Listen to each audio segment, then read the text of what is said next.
Chers frères et sœurs, bonjour. Je suis très heureux de vous retrouver après cette période d'hospitalisation qui a été la mienne. Et j'aimerais aujourd'hui vous adresser un message d'encouragement, un message qui, je l'espère, pourra stimuler votre foi en cette période compliquée de confinement général.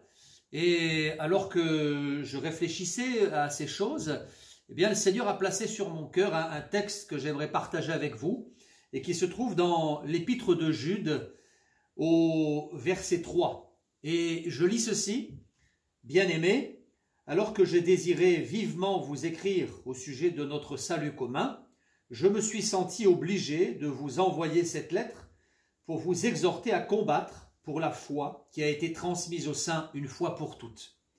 Car il s'est glissé parmi vous certains hommes dont la condamnation est écrite depuis longtemps, des impies qui changent la grâce de notre Dieu en dérèglement et qui renient notre seul Maître et Seigneur, Jésus-Christ.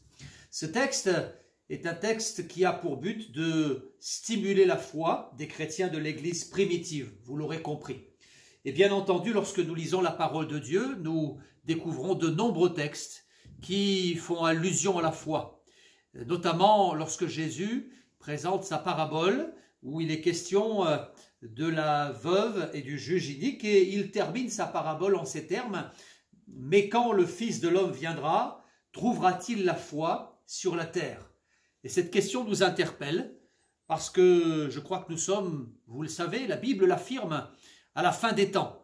Et le Seigneur nous pose cette question concernant le jour de son retour. Quand le Fils de l'homme viendra, trouvera-t-il la foi sur la terre? Et nous devons nous-mêmes nous poser cette question pour savoir si nous sommes encore dans la foi. Autour de nous, nous trouvons des gens qui ont une religion. Nous voyons des gens qui ont des croyances, toutes sortes de superstitions. Nous voyons des gens qui ont une forme de spiritualité. Mais la foi authentique, celle dont parle la parole de Dieu, eh bien, l'a-t-on encore? Le monde qui nous entoure, me semble-t-il, a perdu cette foi réelle et authentique. Dans son épître aux Hébreux, l'auteur déclare que la foi, c'est une ferme assurance des choses que l'on espère, c'est une démonstration des choses que l'on ne voit pas. Vous trouverez ce passage dans l'épître aux Hébreux, chapitre 11, au verset 1er. Ainsi, je crois que la foi, c'est une assurance. Celui qui possède la foi, eh bien, il possède cette stabilité spirituelle. La foi authentique nous donne une sorte d'assise qui nous permet de rester ferme, de ne pas vaciller quand le monde chancelle. La foi, c'est aussi une démonstration de ces choses qu'on ne voit pas. Ce qui signifie que la foi, c'est une force intérieure qui nous anime. Elle n'est pas visible à première vue, mais en réalité, lorsqu'on regarde le comportement de ceux qui ont la vraie foi, on s'aperçoit qu'ils se comportent différemment. La foi authentique, eh bien, elle saute aux yeux, elle met en évidence quelque chose de différent. C'est indéniable. Les gens qui ont la foi ne sont pas comme les autres. Et la Bible nous invite à garder la foi, à entretenir notre foi. La foi, elle produit des œuvres que l'on remarque. Elle produit des comportements différents.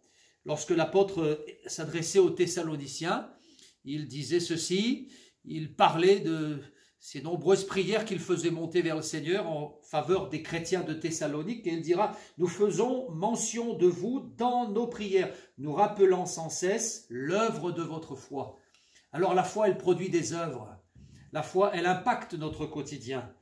Autrefois, eh bien, les Thessaloniciens étaient des voleurs, des trompeurs, des hommes violents, des adultères, et ces choses avaient disparu quand ils avaient trouvé la foi en Jésus.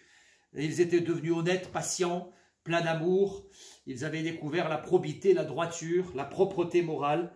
Ainsi, la foi, elle marque notre quotidien. Et dans ces temps troublés, eh bien, je crois qu'il nous faut revenir à l'essentiel, à la foi en Jésus-Christ. Pour revenir à l'épître de Jude, eh bien, j'ai le sentiment que l'apôtre Jude tire la sonnette d'alarme.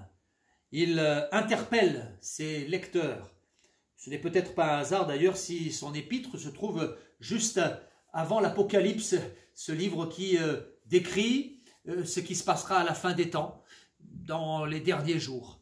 Et l'apôtre Jude nous parle de ce combat, un combat spirituel.